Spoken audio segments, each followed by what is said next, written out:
কি মজা, আমি উঠতে পারছি জাদুর চাদর। আরে ভাই আমাকেও দাও, আমি একটু উড়ি, দেখি কি রকম কাজ করে জাদুর চাদর। এই তো, এই ভাই আমিও তো উঠতে পারছি, দাঁড়াও আমি একটু ঘুরে আসি। আর এই আকাশের ভিতর তো অনেক মজা। আরে আমি তো পিরোজ সুপারম্যানের মধ্যে উঠতে পারতেছি ভাই, অনেক। আচ্ছা তাহলে তুমি থাকো, আমি এখন চলে যাব। আচ্ছা ভাই, এই দাঁড়া, জাদুর পাটি আমাকে দিয়ে দে। আরে এটা কি হচ্ছে, আমার হাত একাই কাজ করতেছে কেন? এটা কিভাবে?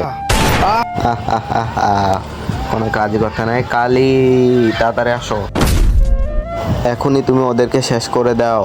যাও, ওদেরকে এখনই মেরে ফেলো। আরে দাঁড়াও, মারতেছি। তারপর কি হলো সেটা দেখলে তুমি অবাক হয়ে যাও। তারপর কি হলো সেটা জানার আগে ছবিটাকে ভালোবেসে থাকলে একটা লাইক এন্ড চ্যানেলটাকে সাবস্ক্রাইব করো। আর যদি না করো তাহলে বুঝবে ছবিটাকে ভালোবাসো না।